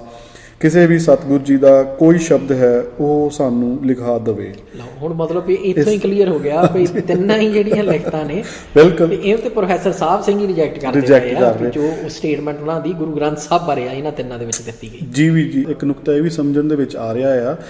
ਕਿ ਜਦੋਂ ਅੱਜ ਹੁਣ ਤੁਸੀਂ ਪਹਿਲਾਂ ਵੀ ਗੱਲ ਕੀਤੀ ਸੀਗੀ ਕਿ ਜਿਹੜਾ ਸੂਰਜ ਪ੍ਰਕਾਸ਼ ਗ੍ਰੰਥ ਆ ਜਾਂ ਗੁਰਪਲਾਸ 6ਵੀਂ ਪਾਤਸ਼ਾਹੀ ਹੈ ਤੇ ਹੋਰ ਜਿਹੜੇ ਗ੍ਰੰਥ ਹੈਗੇ ਜਿਨ੍ਹਾਂ ਦੇ ਵਿੱਚੋਂ ਤੁਸੀਂ ਜਿਹੜੀਆਂ ਮਨਮਤ ਦੀਆਂ ਗੱਲਾਂ ਪਰੇ ਕਰਨੀਆਂ ਕਿੰਨਾ ਕੁ ਔਖਾ ਆ ਨਾ ਇਹ ਹੁਣ ਪ੍ਰੋਫੈਸਰ ਸਾਹਿਬ ਸਿੰਘ ਹੋਣਾ ਨੇ ਅੱਜ ਤੋਂ ਯਾਨੀ ਕਿ 70 80 90 ਸਾਲ 1950 ਦੇ ਵਿੱਚ ਕਰ ਦਿੱਤਾ ਸੀਗਾ ਤੇ ਅੱਜ ਕਿਉਂ ਉਸ ਚੀਜ਼ ਦਾ ਐਡਾ ਵੱਡੇ ਪੱਧਰ ਤੇ ਰੌਲਾ ਪਾਇਆ ਜਾ ਰਿਹਾ ਦੁਬਾਰਾ ਕਿਉਂ ਰੌਲਾ ਪਾਇਆ ਰਿਹਾ ਹੈ ਨਾ ਜੀ। ਉਹ ਜਦ ਸਾਡੇ ਜਿਹੜੇ ਬਜ਼ੁਰਗ ਆ ਉਹਨਾਂ ਚੀਜ਼ਾਂ ਦੇ ਉੱਤੇ ਕੰਮ ਕਰ ਚੁੱਕੇ ਆ, ਉਹਨਾਂ ਚੀਜ਼ਾਂ ਦੇ ਉੱਤੇ ਉਹ ਵਰਕਆਊਟ ਕਰ ਚੁੱਕੇ ਆ। ਅੱਜ ਰੋਲਾ ਪਾ ਕੇ ਕੀ ਕੌਮ ਦਾ ਸਮਾਂ ਖਰਾਬ ਨਹੀਂ ਕੀਤਾ ਜਾ ਰਿਹਾ, એનર્ਜੀ ਖਰਾਬ ਨਹੀਂ ਕੀਤੀ ਜਾ ਰਹੀ। ਕੋਈ ਸ਼ੱਕ ਨਹੀਂ। ਠੀਕ ਹੈ ਵੀਰ ਜੀ। ਤੇ ਅੱਗੇ ਉਹ ਫਿਰ ਲਿਖਦੇ ਹਨ ਕਿ ਇਸ ਤਰ੍ਹਾਂ ਕਈ ਸਾਲਾਂ ਵਿੱਚ ਪਹਿਲੇ 4 ਗੁਰੂ ਸਾਹਿਬਾਨ ਦੀ ਬਾਣੀ ਇਕੱਠੀ ਹੋਈ ਸੀ। ਮਤਲਬ ਗੁਰੂ ਅਰਜਨ ਪਾਤਸ਼ਾਹ ਬਾਰੇ ਲਿਖਦੇ ਜਦੋਂ ਇਹ ਲਿਖਦੇ ਨੇ ਵੀ ਉਹ ਕਵੀ ਸੰਤੋਖ ਸਿੰਘ ਹਾਂਜੀ ਤੇ ਗੁਰਬਲਾਸ 6ਵੀਂ ਪਾਤਸ਼ਾਹੀ ਦਾ ਕਰਤਾ ਤੇ ਆ ਦੂਸਰਾ ਤਵਾਰੀਖ ਗੁਰੂ ਖਾਲਸਾ। ਰਾਈਟ। ਤੇ ਅੱਗੇ ਫਿਰ ਉਹ ਪਹਿਲਾ ਹਵਾਲਾ ਦਿੰਦੇ ਹਨ ਸੂਰਜ ਪ੍ਰਕਾਸ਼ ਦਾ, ਜਿਸ 'ਚ ਇਸ ਬਾਰੇ ਸੂਰਜ ਪ੍ਰਕਾਸ਼ ਵਿੱਚ ਕਵੀ ਸੰਤੋਖ ਸਿੰਘ ਜੀ ਲਿਖਦੇ ਹਨ। ਫਿਰ ਉਹ ਕਾਵਿ ਰੂਪ ਦੇ ਵਿੱਚ ਹੈਗਾ ਜੀ। ਤੇ ਇੱਕ ਦਿਨ ਬੈਠੇ ਗੁਰੂ ਜੀ ਬਹੁ ਸਭਾ ਲਗਾਏ, ਉਪਦੇਸ਼ਤ ਸਤਨਾਮ ਕੋ ਚਖ ਕਰੁਣਾ ਛਾਏ, ਇੱਕ ਸਿੱਖ ਬੋਲਿਓ ਜੋਰ ਕਰ, ਗੁਰੂ ਜੀ ਸੁਨ ਲੀਜੈ, ਪ੍ਰਿਥਿਆ ਆਦਿਕ ਅਪਰ ਬਹੁ ਤਿਨ ਕਰਮ ਲਖੀਜੈ, ਆਪ ਬਨਾਵਤ ਸ਼ਬਦ ਕੋ ਨਿਜ ਬੁੱਧ ਅਨੁਸਾਰੀ, ਸ਼੍ਰੀ ਨਾਨਕ ਕੋ ਨਾਮ ਸ਼ੁਭ ਤਰ ਦੇਤ ਮਝਾਰੀ, ਕੋਈ ਸਕੈ ਪਛਾਣ ਕਰ ਕੋ ਸਕੈ ਨਾ ਜਾਨੀ, ਅਲਪਮਤੀ ਆਸ਼ਾ ਗੁਰੂ ਕਿਮ ਸਕੈ ਬਖਾਨੀ। ਹੁਣ ਇਹਦੇ ਵਿੱਚ ਦੇਖੋ ਵੀ ਇਹ ਕਿਹਾ ਇਹ ਜਾ ਰਿਹਾ ਵੀ ਇਹ ਵੀ ਕਿਸੇ ਸਿੱਖ ਨੇ ਕਿਹਾ ਵੀ ਲਿਖ ਦਿਓ ਤੇ ਤਾਂ ਆ ਕੇ ਗੁਰੂ ਪਾਤਸ਼ਾਹ ਨੇ ਲਿਖਿਆ, ਪੰਜਵੇਂ ਪਾਤਸ਼ਾਹ। ਹਾਂਜੀ। ਪਰ ਹੁਣ ਤੁਸੀਂ ਸੋਚ ਕੇ ਦੇਖੋ ਵੀ ਪਹਿਲੀ ਗੱਲ ਤੇ ਇਹ ਵੀ ਭਾਈ ਗੁਰਦਾਸ ਦੀਆਂ ਵਾਰਾਂ ਦੇ ਵਿੱਚ ਵੀ ਜਦੋਂ ਉਹ ਕਹਿੰਦੇ ਆ ਤੇ ਉਹ ਇਹੀ ਆਉਂਦਾ ਵੀ ਗੁਰੂ ਪਾਤਸ਼ਾਹ ਗੁਰੂ ਨਾਨਕ ਪਾਤਸ਼ਾਹ ਦੇ ਕੋਲੇ ਕੱਛ ਦੇ ਵਿੱਚ ਕਿਤਾਬ ਸੀ, ਬਿਲਕੁਲ, ਜਿਹਦੇ ਵਿੱਚ ਸਾਰਾ ਲਿਖਦੇ ਸੀਗੇ, ਬਿਲਕੁਲ, ਕਿ ਹੱਥ 'ਚ ਡੰਡਾ ਤੇ ਕੱਛ 'ਚ ਕਿਤਾਬ। ਤੇ ਉਹ ਸਾਰਾ ਕੁਝ ਜਿਹੜਾ ਆ ਵੀ ਉਹ ਇੱਕ ਤੇ ਉੱਥੋਂ ਹੀ ਪਤਾ ਲੱਗ ਜਾਂਦਾ ਵੀ ਇਹ ਸੀ। ਪਰ ਉਹ ਤੋਂ ਵੀ ਜਿਹੜਾ ਹੈਗਾ ਆ ਵੀ ਕਹਿ ਲਓ ਵੀ ਜੇ ਆਪਾਂ ਬਾਕੀ ਸਾਰਾ ਕੁਝ ਛੱਡ ਦਈਏ, ਸਿਰਫ ਤਰਕ ਜਿਹੜਾ ਆ ਵੀ ਉਹਨੂੰ ਲਾ ਲਓ ਜੀ। ਭਈ ਗੁਰਬਾਣੀ ਦੇ ਵਿੱਚ ਵੀ ਜਿਹੜੀਆਂ ਲਗਾ ਮਾਤਰਾ ਨੇ, ਬਿਲਕੁਲ, ਉਹ ਸਵਾਏ ਲਿਖਤੀ ਰੂਪ ਤੋਂ ਮੂੰਹ ਜ਼ਬਾਨੀ ਜਿਹੜੀਆਂ ਆ ਵੀ ਉਹ ਕਮਿਊਨੀਕੇਟ ਹੀ ਨਹੀਂ ਹੋ ਸਕਦੀ, ਪੋਸੀਬਲ ਹੀ ਨਹੀਂ ਹੈ ਜੀ। ਸੋ ਇਸ ਕਰਕੇ ਵੀ ਇੱਥੋਂ ਹੀ ਜਿਹੜਾ ਆ ਵੀ ਇਹ ਸਾਬਤ ਹੋ ਜਾਣਾ ਚਾਹੀਦਾ ਆ ਵੀ ਬਾਣੀ ਸਵਾਏ ਲਿਖਤੀ ਰੂਪ ਦੇ ਜੀ, ਓਰਲ ਜਿਹੜੀ ਟ੍ਰੈਡੀਸ਼ਨ ਆ ਉਹਦੇ ਰਾਹੀਂ ਕਮਿਊਨੀਕੇਟ ਜਿਹੜੀ ਆ ਵੀ ਉਹ ਇਦਾਂ ਨਹੀਂ ਹੁੰਦੀ, ਨਹੀਂ ਹੋ ਸਕਦੀ। ਯਾਦ ਜ਼ਰੂਰ ਅਸੀਂ ਕਰੀਦੀ ਸੀਗੀ ਆਪਣੇ ਲਈ, ਪਰ ਬਿਲਕੁਲ ਦੂਸਰੇ ਨੂੰ ਪੜਾਉਣੇ ਲਈ ਜਿਹੜਾ ਆ ਵੀ ਉਹ ਲਿਖਤੀ ਰੂਪ ਜਿਹੜਾ ਉਹੀ ਵਰਤਿਆ ਜਾਂਦਾ ਹੈ, ਬਿਲਕੁਲ ਵੀ ਤਾਂ ਕਿ ਵੀ ਲਗਾ ਮਾਤਰਾ ਤੇ ਉਹਦਾ ਜਿਹੜਾ ਮੀਨਿੰਗ ਹੈ ਲਗਾ ਮਾਤਰਾ ਤੇ ਡਿਪੈਂਡੈਂਟ ਭਈ ਉਹ ਜਿਹੜਾ ਉਹ ਕਮਿਊਨੀਕੇਟ ਹੋ ਸਕੇ। ਉਹ ਤੋਂ ਬਾਅਦ ਯਾਦ ਰੱਖ ਕੇ ਬੰਦਾ ਆਪਣੇ ਆਪ ਨੂੰ ਜਿਹੜਾ ਆ ਵੀ ਉਹ ਪੜ੍ਹ ਲਵੇ ਜਿੱਦਾਂ ਆਪਾਂ ਨਿਤਨੇਮ ਕਰੀਦਾ ਹੈ, ਬਿਲਕੁਲ, ਉਹ ਡਿਫਰੈਂਟ ਚੀਜ਼ ਹੈ, ਬਿਲਕੁਲ। ਪਰ ਜਿਹੜਾ ਪਹਿਲੀ ਵਾਰੀ ਜਿੱਥੋਂ ਯਾਦ ਕਰਨਾ ਆ ਉਹ ਓਰਲੀ ਨਹੀਂ ਯਾਦ ਕੀਤਾ ਜਾ ਰਿਹਾ, ਬਿਲਕੁਲ ਨਹੀਂ ਭਾਜੀ। ਇਹਦੇ ਵਿੱਚ ਇੱਕ ਹੋਰ ਨੁਕਤਾ ਅਸੀਂ ਵਿਚਾਰ ਸਕਦੇ ਹਾਂ, ਜਿੱਦਾਂ ਪ੍ਰੋਗਰਾਮ ਦੇ ਸ਼ੁਰੂ 'ਚ ਆਪ ਜੀ ਨੇ ਜ਼ਿਕਰ ਕੀਤਾ ਸੀਗਾ ਕਿ ਇੱਕ ਗੁਰੂ ਗ੍ਰੰਥ ਸਾਹਿਬ ਹੀ ਇਹੋ ਜਿਹਾ ਗ੍ਰੰਥ ਆ ਜਿਹੜਾ ਕਿ ਗੁਰੂ ਸਾਹਿਬ ਨੇ ਆਪ ਲਿਖਿਆ ਹੈ, ਜਿਹੜੀ ਬਾਣੀ ਹੈ ਉਹ ਆਪ ਉਹਨਾਂ ਨੇ ਉਹਦੇ ਵਿੱਚ ਐਡ ਕੀਤੀ ਹੈ ਨਾ ਜੀ। ਬਾਕੀ ਗ੍ਰੰਥਾਂ ਵਿੱਚ ਇੱਦਾਂ ਨਹੀਂ ਹੋਇਆ, ਕੋਈ 400 ਸਾਲ ਬਾਅਦ, ਕੋਈ 1000 ਸਾਲ ਬਾਅਦ, ਕੋਈ 2000 ਸਾਲ ਬਾਅਦ ਲਿਖਿਆ ਗਿਆ ਆ। ਤੇ ਹੁਣ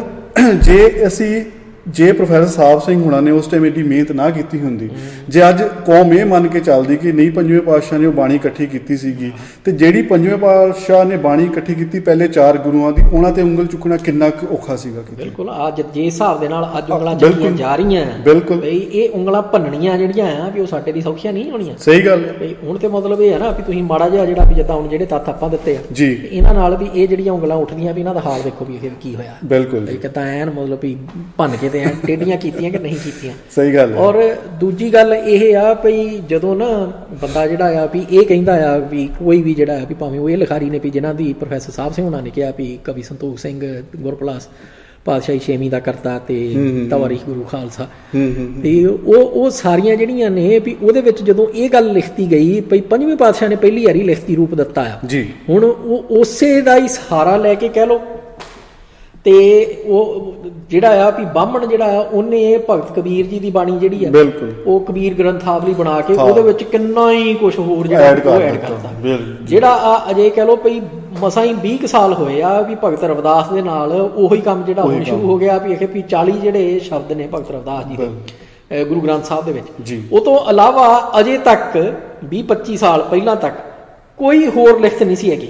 ਹੁਣ ਅਗਲਿਆਂ ਨੇ 200 ਹੋਰ ਸ਼ਬਦ ਜਿਹੜਾ ਆ ਬਾਹਮਣਾਂ ਨੇ ਉਹ ਘੜ ਕੇ ਇਹ ਕਰ ਲਿਆ ਜੀ ਵੀ ਨਵੀਂ ਜਿਹੜੀ ਆ ਵੀ ਉਹ ਖੋਜ ਹੋਈ ਆ, ਤੇ ਇਹਦੇ ਵਿੱਚੋਂ ਆਹ ਦੇਖੋ ਜੀ ਵੀ ਹੋਰ ਜਿਹੜੇ ਭਗਤ ਰਵਿਦਾਸ ਜੀ ਦੀ ਬਾਣੀ ਆ ਵੀ ਉਹ ਲੱਭ ਪਈ ਆ, ਤੇ ਹੁਣ ਜਿਹੜੇ ਆ ਵੀ ਸਾਡੇ ਕੋਲੇ ਵੀ ਇੰਨਾ ਜਿਹੜਾ ਆ ਵੀ ਉਹ ਭਗਤ ਰਵਿਦਾਸ ਜੀ ਦਾ ਜਿਹੜਾ ਵੀ ਉਹ ਲਿਖਤਾਂ ਆ ਗਈ। ਸੋ ਅਗਲੇ ਮਤਲਬ ਵੀ ਉਹ ਤੇ ਜਿਹੜੇ ਹੈਗੇ ਨਾ ਹਮਲੇ ਹੋ ਰਹੇ ਗੁਰੂ ਗ੍ਰੰਥ ਸਾਹਿਬ ਦੇ ਉੱਤੇ ਜੀ, ਉਹਨਾਂ ਦੀ ਸੈਂਸ ਜਦੋਂ ਤੁਸੀਂ ਆਹ ਜਿਹੜੀਆਂ ਨਾਲ ਹੋ ਰਹੀਆਂ ਆ ਕਰਤੂਤਾਂ ਉਹਨਾਂ ਦੇ ਨਾਲ ਜੋੜਦੇ ਆ ਤੇ ਤਾਂ ਬਣਨੀ ਸ਼ੁਰੂ ਹੁੰਦੀ ਆ। ਔਰ ਜਿਹੜੇ ਇਹ ਕਹਿੰਦੇ ਨੇ ਵੀ ਹਾਂ ਖੱਪ ਗਰੇਡਾਂ ਵਰਗੇ ਢੱਡਰੀਆਂ ਵਾਲੇ ਵਰਗੇ ਵੀ ਜਿਹੜੇ ਸਾਰਾ ਡਰਾਮਾ ਜਿਹੜਾ ਆ ਵੀ ਸਵਾਏ ਕਹਿ ਲਓ ਵੀ ਸਿੱਖੀ ਦੀਆਂ ਜੜ੍ਹਾਂ ਹੀ ਤੇਲ ਦੇਣੇ ਦੇ ਤੇ ਜਿਹੜੀਆਂ ਸਿੱਖਾਂ ਦੀਆਂ ਕਹਿ ਲਓ ਵੀ ਐਸਟੈਬਲਿਸ਼ਡ ਫੈਕਟ ਨੇ ਜੀ ਵੀ ਉਹਨਾਂ ਦੇ ਉੱਤੇ ਵੀ ਸ਼ੰਕੇ ਖੜੇ ਕਰ ਦਿੰਦੇ ਤੇ ਇਸ ਕਰਕੇ ਵੀ ਜਿਹੜੇ ਸਾਡੀ ਅਗਲੀ ਜਨਰੇਸ਼ਨ ਆ ਬਿਲਕੁਲ ਵੀ ਉਹਨੂੰ ਗਿਆਨ ਦੀ ਘਾਟ ਆ ਜੀ, ਵੀ ਉਹਦੇ ਕੋਲੇ ਤੱਥਾਂ ਦੀ ਵੀ ਘਾਟ ਆ। ਬਿਲਕੁਲ ਜੀ। ਸੋ ਉਹ ਉਹਨਾਂ ਦੇ ਦਿਮਾਗਾਂ ਦੇ ਵਿੱਚ ਸ਼ੰਕੇ ਜਿਹੜੇ ਆ ਵੀ ਉਹ ਪਾਉਣੇ ਲਈ ਵੀ ਉਹ ਸਾਰੀ ਐਫਰਟ ਜਿਹੜੀ ਆ ਉਹ ਤਾਂ ਹੀ ਸੈਂਸ ਬਣਦੀ ਆ ਵੀ ਜਦੋਂ ਤੁਸੀਂ ਦੁਸ਼ਮਣ ਦੇ ਜਿਹੜੇ ਬਾਕੀ ਕੰਮ ਆ ਜੀ ਉਹਨਾਂ ਨਾਲ ਜੋੜਦੇ ਆ। ਜੀ ਭਾਈ, ਜੇ ਇਹਨੂੰ ਹੋਰ ਸੌਖਾ ਕਰਨਾ ਹੋਵੇ ਨਾ ਤੇ ਜਿੱਥੇ ਰਾਮ ਰਹੀਮ ਖੜਾ ਆ, ਜਿੱਥੇ ਨਿਰੰਕਾਰੀਏ ਖੜੇ ਆ, ਜਿੱਥੇ ਰਾਧਾ ਸੁਆਮੀ ਖੜਾ ਆ, ਜਿੱਥੇ ਨੂਰ ਮਹਿਲੀਏ ਖੜੇ ਆ, ਜਾਂ ਜਿੱਥੇ ਹੋਰ ਹਜ਼ਾਰਾਂ ਡੇਰੇ ਜਿਹੜੇ ਗੁਰੂ ਗ੍ਰੰਥ ਸਾਹਿਬ ਦੀ ਸਿਰਮੌਰਤਾ ਨੂੰ ਚੈਲੰਜ ਕਰ ਰਹੇ ਆ, ਜਦੋਂ ਅਸੀਂ ਇਹਨਾਂ ਖੱਪ ਗਰੇਡਾਂ ਨੂੰ, ਇਹ ਢੱਡਰੀਆਂ ਵਾਲੇ ਦੇ ਗਰੁੱਪ ਨੂੰ ਉੱਥੇ ਖੜਾ ਕਰ ਦਾਂਗੇ ਨਾ ਤਾਂ ਸਾਨੂੰ ਸਾਰੀ ਪਿਕਚਰ ਕਲੀਅਰ ਹੋ ਜਾਣੀ ਹੈ ਕਿ ਇਹ ਚਾਹੁੰਦੇ ਕੀ ਹੈਗੇ ਆ, ਇਹਨਾਂ ਦਾ ਟੀਚਾ ਕੀ ਹੈਗਾ ਆ। ਬਹੁਤ ਵਧੀਆ ਨੁਕਤਾ। ਔਰ ਇਹ ਹੀ ਸਾਡੇ ਲਈ ਸੌਖਾ ਕੰਮ ਇਹ ਹੀ ਆ ਜੀ ਭਈ ਅਸੀਂ ਇਹਨਾਂ ਦੀ ਅਸਲੀਅਤ ਪਛਾਣ ਕੇ ਤੇ ਜਦੋਂ ਇਹਨਾਂ ਨੂੰ ਸਹੀ ਕਤਾਰ ਦੇ ਵਿੱਚ ਖੜੇ ਕਰ ਦਿੰਦੇ ਬਿਲਕੁਲ, ਤੇ ਉਹ ਤੋਂ ਬਾਅਦ ਇਹਨਾਂ ਦੀ ਬਕਵਾਸ ਦੀ ਕੋਈ ਸੈਂਸ ਨਹੀਂ ਰਹੀ, ਬਿਲਕੁਲ ਕੋਈ ਮਤਲਬ ਨਾ ਅਸਰ ਰਹਿੰਦਾ ਨਾ ਕੁਝ ਜੀ। ਕਿਉਂਕਿ ਅੱਜ ਕਿਸੇ ਨੂੰ ਪਤਾ ਭਈ ਇਹ ਵੀ ਜਿਹੜਾ ਨਿਰੰਕਾਰੀਆਂ ਦਾ ਬਾਬਾ ਆ ਵੀ ਉਹ ਕਿਹੜੀ ਬਕਵਾਸ ਕਰਨ ਦੇ ਆ, ਬੀਬੀ ਜਿਹੜੀ ਆ ਵੀ ਉਹ ਕਿਹੜੀ ਬਕਵਾਸ ਕਰਦੀ ਸਹੀ ਗੱਲ ਹੈ ਭਈ ਉਹ ਸਿੱਖਾਂ ਬਾਰੇ ਵੀ ਕਰੀ ਜਾਂਦੇ ਹੋਣੇ ਆ, ਉਹਨਾਂ ਬਾਰੇ ਵੀ ਕਰੀ ਜਾਂਦੇ ਨੇ, ਪਰ ਕੋਈ ਸੈਂਸ ਹੈਗੀ ਉਸ ਚੀਜ਼ ਦੀ, ਕੋਈ ਅਸਰ ਹੈਗਾ? ਕੋਈ ਅਸਰ ਨਹੀਂ। ਸੋ ਇਸ ਕਰਕੇ ਵੀ ਇਦਾਂ ਹੀ ਜਿਹੜੇ ਇਹ ਖੱਪ ਗਰੇਡ ਆ ਤੇ ਜਿਹੜੇ ਆ ਢੱਡਰੀਆਂ ਵਾਲੇ ਆ ਵੀ ਇਹ ਜੋ ਮਰਜ਼ੀ ਬੋਲੀ ਚੱਲਣ, ਬਿਲਕੁਲ ਭਈ ਅਗਲਿਆਂ ਨੇ ਆਪਣੀਆਂ ਦੁਕਾਨਾਂ ਚਲਾਈਆਂ ਹੋਈਆਂ, ਚਲਾਈ ਚੱਲਣ। ਜੇ ਕੋਈ ਉਹਨਾਂ ਦੇ ਕੋਲੇ ਗਾਹਕ ਹੈਗੇ ਨੇ ਵੀ ਜਿਹੜੇ ਉਹਨਾਂ ਵਾਲਾ ਸੌਦਾ ਲੈਂਦੇ ਨੇ, ਬਿਲਕੁਲ ਭਾਈ ਉਹ ਤੇ ਫਿਰ ਉਹ ਤਾਂ ਗੁਰੂ ਸਾਹਿਬ ਦੇ ਟਾਈਮ ਤੇ ਵੀ ਸੀਗਾ, ਗੁਰੂ ਸਾਹਿਬ ਨੂੰ ਵੀ ਚੱਲ ਜੀ ਬਿਲਕੁਲ। ਸੋ ਇਸ ਕਰਕੇ ਵੀ ਉਹ ਜਿਹੜਾ ਸਾਰਾ ਹੈਗਾ ਆ ਵੀ ਆਪਾਂ ਨੂੰ ਕੋਈ ਫਰਕ ਨਹੀਂਗਾ ਵੀ ਉਹ ਤੁਹਾਡੇ ਵਾਲਾ ਨੁਕਤਾ ਬਹੁਤ ਵਧੀਆ ਵੀ ਜਦੋਂ ਇਹ ਸਹੀ ਕਤਾਰ ਦੇ ਵਿੱਚ ਖੜੇ ਹੋ ਗਏ ਜੀ। ਆਇਡੈਂਟੀਫਿਕੇਸ਼ਨ ਬਹੁਤ ਜ਼ਰੂਰੀ ਹੈ, ਆਇਡੈਂਟੀਫਿਕੇਸ਼ਨ ਜਿਸ ਦਿਨ ਕਰ ਲਈ ਤਾਂ ਸਾਨੂੰ ਸਾਰੀ ਪਿਕਚਰ ਕਲੀਅਰ ਹੋ ਜਾਣੀ ਹੈਗੀ ਹੈ। ਤੇ ਫਿਰ ਅੱਗੇ ਜੀ ਉਹੀ ਲਿਖਦੇ ਹਨ ਕਿ ਜਿੱਦਾਂ ਉਹ ਮਤਲਬ ਹੁਣ ਕਾਵਿਆ ਰੂਪ ਦੇ ਵਿੱਚ ਕਾਫੀ ਲੰਮਾ ਹੈਗਾ ਆ। ਅੱਗੇ ਜਿੱਦਾਂ ਉਹ ਵੀ ਨੁਕਤਾ ਦਿੰਦੇ ਹਨ ਕਿ ਜਿਹੜਾ ਬਾਬਾ ਮੋਹਨ ਜੀ ਤੋਂ ਗੁਰਬਾਣੀ ਦੀਆਂ ਉਹ ਸੈਂਚੀਆਂ ਲੈਣ ਵਾਸਤੇ ਪਹਿਲਾਂ ਭਾਈ ਗੁਰਦਾਸ ਜੀ ਗਏ, ਮਤਲਬ ਕਵੀ ਸੰਤੋਖ ਸਿੰਘ ਜੀ ਆਪਣੇ ਗ੍ਰੰਥ ਦੇ ਵਿੱਚ, ਫਿਰ ਬਾਬਾ ਬੁੱਢਾ ਜੀ ਗਏ, ਪਰ ਕਿਸੇ ਨੂੰ ਵੀ ਸਫਲਤਾ ਨਾ ਹੋਈ ਕਿਉਂਕਿ ਬਾਬਾ ਮੋਹਨ ਜੀ ਆਪਣੇ ਚੁਬਾਰੇ ਵਿੱਚ ਪਦਮਾਸਨ ਲਾ ਕੇ ਸਮਾਧੀ ਵਿੱਚ ਬੈਠੇ ਹੋਏ ਸਨ ਤੇ ਬਾਬਾ ਬੁੱਢਾ ਜੀ ਦਾ ਚੁਬਾਰੇ ਦੇ ਬੂਹੇ ਦੀ ਚੌਥੀ ਪੁੱਟ ਕੇ ਵੀ ਅੰਦਰ ਜਾ ਵੜੇ ਸਨ। ਹੁਣ ਤੁਸੀਂ ਇਹ ਦੇਖੋ ਭਈ ਜਿਹੜੇ ਖੱਪ ਗਰੇਡਾਂ ਨੇ ਮਾਈ ਭਾਗੋ ਵਾਲੇ ਜਿਹੜਾ ਹਿੱਸਾ ਸੀਗਾ ਕਵੀ ਸੰਤੋਖ ਸਿੰਘ ਦਾ, ਉਹਦਾ ਰੌਲਾ ਪਾਇਆ ਜੀ, ਬਿਲਕੁਲ, ਤੇ ਆ ਢੱਡਰੀਆਂ ਵਾਲੇ ਨੇ ਉਹਦਾ ਇਸ਼ੂ ਬਣਾਇਆ ਜੀ। ਉਹਨਾਂ ਨੂੰ ਆਹ ਨਹੀਂ ਦਿਖਿਆ, ਇਹ ਨਹੀਂ ਦਿਖਿਆ ਜਿਹੜਾ ਇਨ ਫੈਕਟ ਜਿਹੜੀ ਸਿੱਖੀ ਦਾ ਪਿੱਲਰ ਆ ਇੱਕ ਗੁਰੂ ਗ੍ਰੰਥ ਸਾਹਿਬ, ਬਿਲਕੁਲ ਜੀ, ਉਹਦੇ ਉੱਤੇ ਡਾਇਰੈਕਟ ਹਮਲਾ ਆ ਜੀ, ਉਹਦੇ ਬਾਰੇ ਇਹਨਾਂ ਦਾ ਮੂੰਹ ਨਹੀਂ ਖੁੱਲਿਆ ਜੀ। ਭਈ ਕਵੀ ਸੰਤੋਖ ਸਿੰਘ ਆਹ ਲਿਖ ਰਿਹਾ, ਬਿਲਕੁਲ ਉਹਦੇ ਬਾਰੇ ਦੇਖ ਲਓ ਵੀ ਅਜੇ ਤੱਕ ਕੋਈ ਸਟੇਟਮੈਂਟ ਆਈ ਹੋਵੇ ਇਹਨਾਂ ਦੀ, ਪਰ ਉਹ ਜਿਹੜੀ ਮਾਈ ਭਾਗੋ ਵਾਲੀ ਆ ਵੀ ਜਿਹਦਾ ਮਤਲਬ ਜੇ ਹਿਸਾਬ ਨਾਲ ਇਹਨਾਂ ਨੇ ਪੇਸ਼ ਕੀਤਾ, ਉਹ ਫਿਰ ਸਿੱਧੂ ਮੂਸੇਵਾਲੇ ਨੂੰ ਡਿਫੈਂਸ ਕਰਨਾ ਸੀਗਾ ਨਾ, ਉਹ ਸਰਕਾਰੀ ਬੰਦਾ ਆ। ਨਹੀਂ, ਉਦਾਂ ਲਿਖਿਆ ਵੀ ਨਹੀਂ ਹੋਇਆ ਉਹਦੇ ਵਿੱਚ, ਜੇ ਹਿਸਾਬ ਨਾਲ ਇਹਨਾਂ ਨੇ ਪੇਸ਼ ਕੀਤਾ ਮਾਈ ਭਾਗੋ ਵਾਲਾ ਕਿੱਸਾ,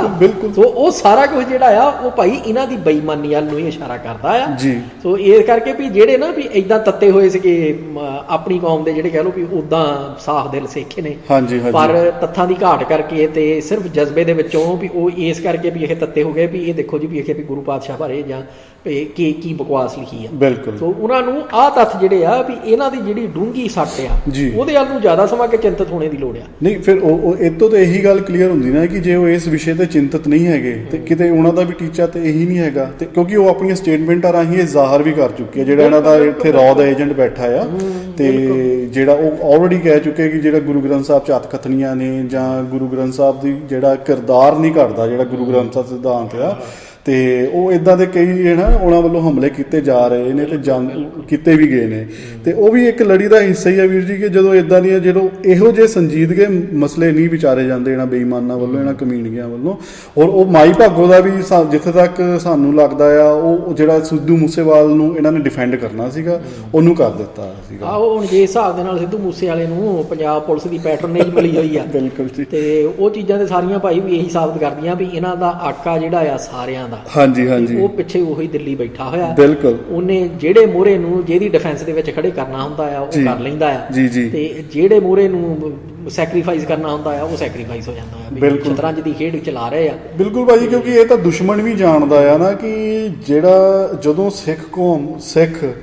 ਆਪਣੇ ਗੁਰੂ ਤੋਂ ਟੁੱਟ ਗਈ, ਗੁਰੂ ਗ੍ਰੰਥ ਸਾਹਿਬ ਤੋਂ ਟੁੱਟ ਗਈ, ਇਹ ਖਤਮ ਹੋ ਜਾਣੇ ਆ। ਕਿਉਂਕਿ ਹੈ ਨਾ ਜੀ, ਸਾਰੀ ਖੇਡ ਦਿਮਾਗ ਦੀ ਹੈਗੀ ਹੈ। ਜਿਹੜਾ ਸਿਧਾਂਤ ਗੁਰੂ ਸਾਹਿਬ ਨੇ ਸਾਨੂੰ ਦਿੱਤਾ ਆ, ਉਹ ਜਦੋਂ ਸਾਡੇ ਕੋਲੋਂ ਨਿਕਲ ਗਿਆ, ਸਾਡੇ ਕੋਲੋਂ ਹੱਥੋਂ ਨਿਕਲ ਗਿਆ ਗਾਇਬ ਹੋ ਗਿਆ ਸਾਡੇ ਦਿਮਾਗ ਚੋਂ, ਤੇ ਉਹ ਅਸੀਂ ਇੱਕ ਤਰ੍ਹਾਂ ਨਾਲ ਕਹਿ ਲਓ ਕਿ ਇਹਨਾਂ ਦੇ ਹੱਥ ਟੋਕੇ ਬਣ ਜਾਣਾ ਆ। ਜਿਹੜਾ ਇਹ ਚਾਹੁੰਦੇ ਵੀ ਹੈਗੇ ਕਿ ਜਿਹੜਾ ਬਾਰ-ਬਾਰ ਇਹ ਏਡੀ ਰੌਲਾ ਪਾਉਂਦੇ ਕਿ ਸਿੱਖ ਹਿੰਦੂਆਂ ਦਾ ਹਿੱਸਾ ਨੇ, ਤੇ ਉਹ ਇਹਨਾਂ ਦਾ ਟੀਚਾ ਪੂਰਾ ਹੋ ਜਾਣਾ ਹੈਗਾ ਆ। ਗੁਰੂ ਤੋਂ ਬਿਨਾਂ ਸਿੱਖ ਦੀ ਕੋਈ ਹੈਸੀਅਤ ਹੈ ਹੀ ਨਹੀਂ। ਸਿੱਖ ਸਟੂਡੈਂਟ ਆ, ਬਿਲਕੁਲ। ਜੇ ਗੁਰੂ ਹੀ ਉਹਨਾਂ ਨੇ ਬਦਲ ਦਿੱਤਾ, ਬਿਲਕੁਲ, ਗੁਰੂ ਕੋ ਹੋਰ ਬਣਾਤਾ, ਬਿਲਕੁਲ, ਫਿਰ ਉਹ ਸਿੱਖ ਗੁਰੂ ਦਾ ਸਿੱਖ ਤਾਂ ਰਿਹਾ ਨਾ। ਬਿਲਕੁਲ। ਇਸੇ ਲੜੀ ਦੇ ਵਿੱਚ ਜਿਹੜਾ ਦਸਮ ਗ੍ਰੰਥ ਨੂੰ ਵੀ ਜਿਹੜਾ ਸਿੱਖਾਂ ਦਾ ਗੁਰੂ ਬਣਾਉਣ ਦੇ ਵਿੱਚ ਇਹਨਾਂ ਦਾ ਜ਼ੋਰ ਲੱਗਾ ਹੈ, ਉਹ ਵੀ ਇਸੇ ਲੜੀ ਦਾ ਹਿੱਸਾ ਹੈਗਾ ਆ,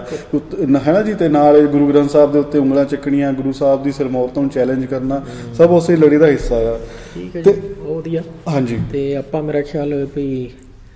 ਅੱਜ ਦਾ ਜਿਹੜਾ ਆ ਵੀ ਜੇ ਆਖਰੀ ਕੁਝ ਤੁਸੀਂ ਇਹ ਚੋਂ ਪੜ੍ਹਨਾ ਤੇ ਪੜ੍ਹ ਕੇ ਤੇ ਆਪਾਂ ਸਮਾਪਤ ਕਰੀਏ। ਹਾਂਜੀ, ਅੱਗੇ ਬਸ ਫਿਰ ਉਹ ਲਿਖਦੇ ਹਨ ਕਿ ਜਦੋਂ ਬਾਬਾ ਭਾਈ ਗੁਰਦਾਸ ਤੇ ਬਾਬਾ ਬੁੱਢਾ ਜੀ ਖਾਲੀ ਹੱਥ ਗੋਇੰਦਵਾਲ ਵਾਪਸ ਆ ਗਏ ਤਾਂ ਗੁਰੂ ਅਰਜਨ ਸਾਹਿਬ ਆਪ ਗਏ ਉਹ ਸੈਂਚੀਆਂ ਲੈਣ ਵਾਸਤੇ। ਪਰ ਅਗਲੀ ਵਾਰੀ ਕਰਾਂਗੇ, ਕਿਉਂਕਿ ਉਹ ਜਿਹੜਾ ਹੈਗਾ ਨਾ ਮੋਹਨ ਤੇਰੇ ਉੱਚੇ ਮੰਦਰ ਦੁਆਰੇ, ਹਾਂਜੀ, ਉਹ ਸ਼ਬਦ ਜਿਹੜਾ ਆ ਵੀ ਉਹਨੂੰ ਜਿਹੜੇ ਇਹ ਬੰਦੇ ਸੀਗੇ ਵੀ ਗੁਰੂ ਦੋਖੀ ਕਹਿ ਲਓ ਜੀ, ਵੀ ਉਹਨਾਂ ਨੇ ਉਸ ਸ਼ਬਦ ਦੇ ਅਨਰਥ ਕਰਕੇ ਜੀ ਤੇ ਉਹਨੂੰ ਇਸ ਹਿਸਾਬ ਨਾਲ ਪੇਸ਼ ਕੀਤਾ ਜੀ ਵੀ ਇਹ ਫਿਰ ਗੁਰੂ ਅਰਜਨ ਪਾਤਸ਼ਾਹ ਨੇ ਇਹ ਸ਼ਬਦ ਉਚਾਰਿਆ ਤੇ ਬਾਬੇ ਮੋਹਨ ਦੇ ਸਤਿਕਾਰ ਦੇ ਵਿੱਚ, ਤੇ ਤਾਂ ਕਿ ਵੀ ਉਹਦੇ ਕੋਲ ਉਹ ਫਿਰ ਉਹਨੇ ਖੁਸ਼ ਹੋ ਕੇ ਤੇ ਆਖਿਆ ਵੀ ਦਿੱਤੀ ਜਿਹੜੀ ਬਾਣੀ ਉਹਦੇ ਕੋਲੇ ਸੀਗੀ, ਤੇ ਤਾਂ ਕਰਕੇ ਇਹ ਗੁਰੂ ਗ੍ਰੰਥ ਸਾਹਿਬ ਦੀ ਸੰਕਲਨ ਜਿਹੜਾ ਵੀ ਉਹ ਹੋਇਆ। ਸੋ ਉਹ ਸਾਰਾ ਕੁਝ ਜਿਹੜਾ ਆ ਵੀ ਉਹ ਸਵਾਏ ਝੂਠਾਂ ਦੀ ਪੰਡ ਤੋਂ ਹੋਰ ਕੱਖ ਨਹੀਂ ਹੈਗਾ। ਬਿਲਕੁਲ। ਤੇ ਉਹਨੂੰ ਆਪਾਂ ਅੱਗੇ ਅਗਲੇ ਪ੍ਰੋਗਰਾਮ ਦੇ ਵਿੱਚ ਵੀ ਚੰਗੀ ਤਰ੍ਹਾਂ ਡੂੰਘਾਈ ਦੇ ਵਿੱਚ ਵਿਚਾਰ ਕੇ ਇਹਦੇ ਜਿਹੜੇ ਹੈਗੇ ਆ ਦੁੱਧ ਦਾ ਦੁੱਧ ਤੇ ਪਾਣੀ ਦਾ ਪਾਣੀ ਜਿਹੜਾ ਵੀ ਉਹ ਕਰਨ ਦੀ ਕੋਸ਼ਿਸ਼ ਕਰਾਂਗੇ ਜੀ। ਬਿਲਕੁਲ। ਤਾਂ ਕਿ ਵੀ ਜਿਹੜੀ ਸਾਡੀ ਨੌਜਵਾਨ ਪੀੜ੍ਹੀ ਆ ਤੇ ਖਾਸ ਤੌਰ ਦੇ ਉੱਤੇ ਨੌਜਵਾਨਾਂ ਨੂੰ ਅਸੀਂ ਕਹਿ ਲਓ ਵੀ ਖਾਸ ਕਹਿੰਦੇ ਆ, ਪਰ ਜਿਹੜੇ ਬਜ਼ੁਰਗ ਨੇ ਵੀ ਜਿਨ੍ਹਾਂ ਦੀ ਕਹਿ ਲਓ ਵੀ ਤੱਥਾਂ ਦੀ ਜਾਣਕਾਰੀ ਜਿਹੜੀ ਆ ਵੀ ਉਹ ਕਈ ਨੌਜਵਾਨਾਂ ਨਾਲੋਂ ਵੀ ਬਹੁਤ ਘੱਟ ਆ, ਤੇ ਉਹ ਵੀ ਜਿਹੜੇ ਢੱਡਰੀਆਂ ਵਾਲੇ ਤੇ ਖੱਪ ਗਰੇਡਾਂ ਦੇ ਜਿਹੜੇ ਜਾਲ ਆ ਵੀ ਉਹਦੇ ਵਿੱਚ ਫਸ ਕੇ ਬਹਿ ਕੇ ਤੇ ਉਹ ਇਦਾਂ ਸਮਝਦੇ ਨੇ ਵੀ ਕੌਮ ਦੀ ਸੇਵਾ ਕਰ ਰਹੇ ਨੇ ਜੀ, ਤੇ ਉਹ ਭਾਈ ਵੀ ਚਿੱਟੀਆਂ ਦਾੜੀਆਂ ਨੂੰ ਦਾਗ ਲਾਉਣੇ ਤੋਂ ਇਲਾਵਾ ਹੋਰ ਤੁਸੀਂ ਕੁਝ ਨਹੀਂ ਕਰ ਰਹੇ। ਬਿਲਕੁਲ। ਸੋ ਇਸ ਕਰਕੇ ਵੀ ਸਾਡੀ ਕੋਸ਼ਿਸ਼ ਇਹ ਆ ਵੀ ਬਜਾਏ ਕੋਈ ਹੋਰ ਤੁਹਾਨੂੰ ਪੁਆਇੰਟ ਆਊਟ ਕਰੇ ਵੀ ਆਪ ਬੇਵਕੂਫੀ ਕਿਹੜੀ ਕਰਦੇ ਪਏ ਆ ਤੁਸੀਂ, ਵੀ ਅਸੀਂ ਇੰਨੇ ਕੁ ਤੱਥ ਜਿਹੜੇ ਆ ਵੀ ਉਹ ਸੰਗਤਾਂ ਦੇ ਸਾਹਮਣੇ ਰੱਖ ਦਈਏ ਵੀ ਜਿਹੜਾ ਸਿਆਣਾ ਹੋਈ ਚੱਲੇ। ਬਿਲਕੁਲ। ਉਹ ਚੁੱਪ ਕਰਕੇ ਵੀ ਇਹਨਾਂ ਦੀ ਕਤਾਰ ਦੇ ਵਿੱਚੋਂ ਪਾਸੇ ਹੋ ਕੇ ਜੀ ਤੇ ਗੁਰੂ ਵਾਲੇ ਪਾਸੇ ਜਿਹੜਾ ਆ ਵੀ ਉਹ ਬੈਠੀ ਚੱਲੇ। ਇਹਨਾਂ ਤੱਥਾਂ ਨੂੰ ਵਿਚਾਰਨ ਦਾ ਸਾਡਾ ਪਰਪਸ ਵੀ ਇਹੀ ਹੈ ਕਿ ਇੱਕ ਸਾਡੀ ਸੋਚ ਉਸ ਤਰੀਕੇ ਨਾਲ ਘੜ ਜੇ, ਸਾਨੂੰ ਜਿਹੜੇ ਗੁਰੂ ਗ੍ਰੰਥ ਸਾਹਿਬ ਤੇ ਹੋ ਰਹੇ ਹਮਲਿਆਂ ਬਾਰੇ ਉਹਦੀ ਆਈਡੈਂਟੀਫਿਕੇਸ਼ਨ ਕਰਨ ਲੱਗ ਜਾਈਏ। ਹੁਣ ਜਿੱਦਾਂ ਦੇ ਹਮਲੇ ਇਹ ਆਲਰੇਡੀ ਹੋ ਚੁੱਕੇ ਆ, ਇਹ ਅਪਗ੍ਰੇਡ ਉਹਦਾ ਦੇ ਨਹੀਂ ਕਰ ਰਹੇ, ਇਹ ਹੋਰ ਤਰੀਕੇ ਤੋਂ ਹਮਲੇ ਕਰ ਰਹੇ ਆ। ਇਹਨਾਂ ਦੇ ਸ਼ਬਦ ਵੀ ਡਿਫਰੈਂਟ ਆ, ਇਹਨਾਂ ਦੀਆਂ ਸਟੇਟਮੈਂਟਾਂ ਵੀ ਡਿਫਰੈਂਟ ਆ ਗੁਰੂ ਗ੍ਰੰਥ ਸਾਹਿਬ ਬਾਰੇ। ਕਹਿੰਦੇ ਕਿ ਅਸੀਂ ਸਤਿਕਾਰ ਕਰ ਰਹੇ ਹਾਂ, ਲੇਕਿਨ ਅੰਦਰੋਂ ਖਾਤਰ ਉਹ ਗੁਰੂ ਗ੍ਰੰਥ ਸਾਹਿਬ ਦਾ ਨਿਰਾਦਰ ਕਰ ਰਹੇ ਹੁੰਦੇ ਆ, ਗੁਰੂ ਗ੍ਰੰਥ ਸਾਹਿਬ ਦੇ ਸਿਧਾਂਤ ਨੂੰ ਖਤਮ ਕਰਨ ਦੀ ਕੋਸ਼ਿਸ਼ ਕਰ ਰਹੇ ਹੁੰਦੇ ਆ। ਤੇ ਉਹ ਇੱਕ ਸੋਚ ਘੜੀ ਜਾਊਗੀ ਜਦੋਂ ਇਦਾਂ ਦੇ ਤੱਥ ਅਸੀਂ ਬਾਰ-ਬਾਰ ਵਿਚਾਰਾਂਗੇ, ਸਾਨੂੰ ਸਮਝ ਆ ਜਾਏਗੀ ਕਿ ਗੁਰਮਤ ਕੀ ਹੈ, ਮਨਮਤ ਕੀ ਹੈ, ਗੁਰੂ ਗ੍ਰੰਥ ਸਾਹਿਬ ਦਾ ਸਿਧਾਂਤ ਕੀ ਕਹਿੰਦਾ ਆ, ਤੇ ਕਿਸ ਤਰੀਕੇ ਨਾਲ ਉਹਨਾਂ ਤੇ ਹਮਲੇ ਕੀਤੇ ਜਾ ਰਹੇ ਆ। ਬਿਲਕੁਲ ਬਿਲਕੁਲ, ਬਹੁਤ ਵਧੀਆ ਜੀ। ਤੇ ਜੀ ਹਾਂਜੀ, ਤੇ ਫਿਰ ਅੱਜ ਦੇ ਪ੍ਰੋਗਰਾਮ ਨੂੰ ਵੀ ਇੱਥੇ ਹੀ ਸੰਕੋਚਦੇ ਹਾਂ ਜੀ। ਤੇ ਸਾਡੇ ਦੋਹਾਂ ਵੱਲੋਂ ਵਾਹਿਗੁਰੂ ਜੀ ਕਾ ਖਾਲਸਾ, ਵਾਹਿਗੁਰੂ ਜੀ ਕੀ